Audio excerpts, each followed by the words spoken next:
The countdown to the US-India 2+2 dialogue is on, with the US Secretary of State Mike Pompeo and Defense Secretary James Mattis set to arrive in India later this evening.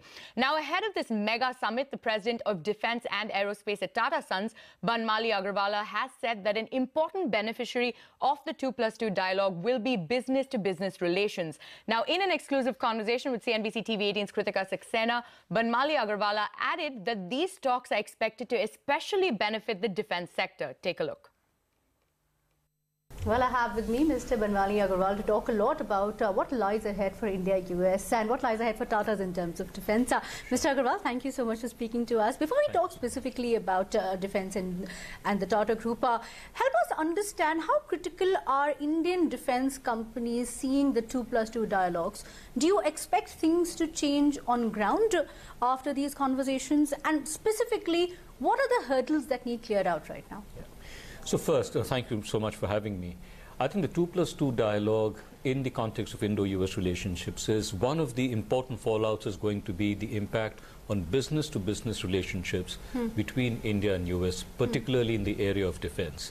I do believe that it's the business-to-business dimension from a commerce standpoint of view, which is really going to be the beneficiary of the 2+2 dialogue. And I think in that context, we have, of course, India is a large opportunity in terms of defense, and I think there's a lot of technology that resides in the US, and I think the combination, you put the two together, I think there's a great opportunity not just to cater to the Indian requirement, but then also use it as a base for global requirement and to plug into the global supply chain. So I think it's a significant opportunity. For companies like yourself, Mr. Agrawal, how, in terms of specifics and in terms of numbers, what kind of a leg up are you expecting post these dialogues? Do you believe that the hurdles that are there between the two nations are likely to be cleared? Would investment increase from both sides?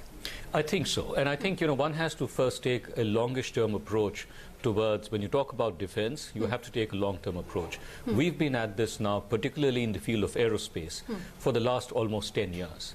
And I think the kind of approach we adopted was, let's first get plugged into the global supply chain. Okay. Because what is the capability or competence that we get onto the table for somebody from outside to want to partner with us? We developed that capability in partnership with some of the real majors out there, people such as Boeing, like Lockheed Martin, like Sikorsky, like Honeywell, like GE, and so on. And I think over time, we've now got to a stage where we are single-source suppliers for many of their global products.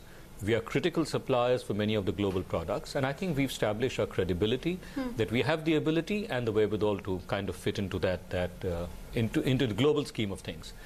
Now, as and when the Indian opportunity kind of opens up, again, particularly in the context of aerospace, I think we are more than well positioned because we have that know-how, the skill set, and the temperament to actually go for it and really get down to the point of actually producing full aircrafts, because we're already doing a large piece of it. We're making structures, we're doing components, we are supplying engine components.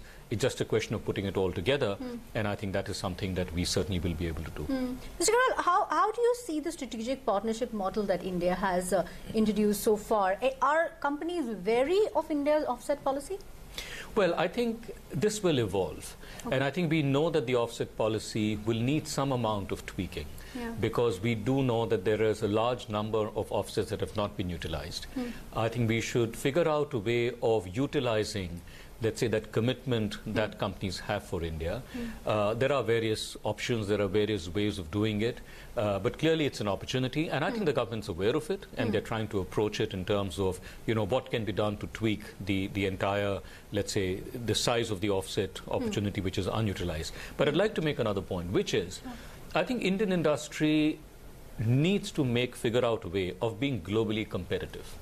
That whatever we do in India has got to be of that quality at that price point, so that we plug into the global supply chain, and we don't need any other crutches to support manufacturing out here in India. And I think that's, as I said earlier, that's the approach we followed, and we now therefore see someone like Lockheed Martin wanting to even move production of F-16 wings to India, which, by the way, is a fairly sophisticated piece of structure. And I think we are really proud of the fact that, they've decided to move it to India along with us. Since you spoke about Lockheed Martin, Mr. Agrawal, could you take us to the partnership in terms of the revenue sharing agreement? What does Tata bring to the table? And what's the broader plan over here with respect to F-16 and the kind of growth that you can see in your business? Yeah.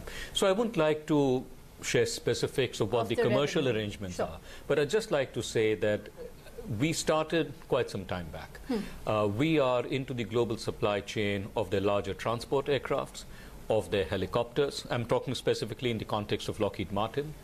And of course, as you know, we are both explained and articulated clearly our position that we are willing to offer the F-16 aircraft. Lockheed is rather willing to offer the F-16 aircraft for the Indian Air Force as and when the process goes on, and to shift that entire production line into India. And that is where I think we as Tata begin to play a role.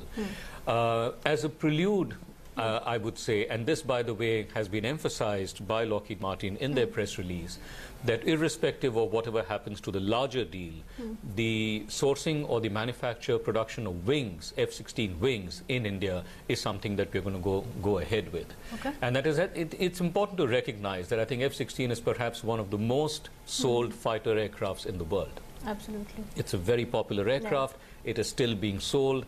It has been kind of re-engineered, and it has been modernized from time to time, so it's not the same as when it started about 20-odd years ago.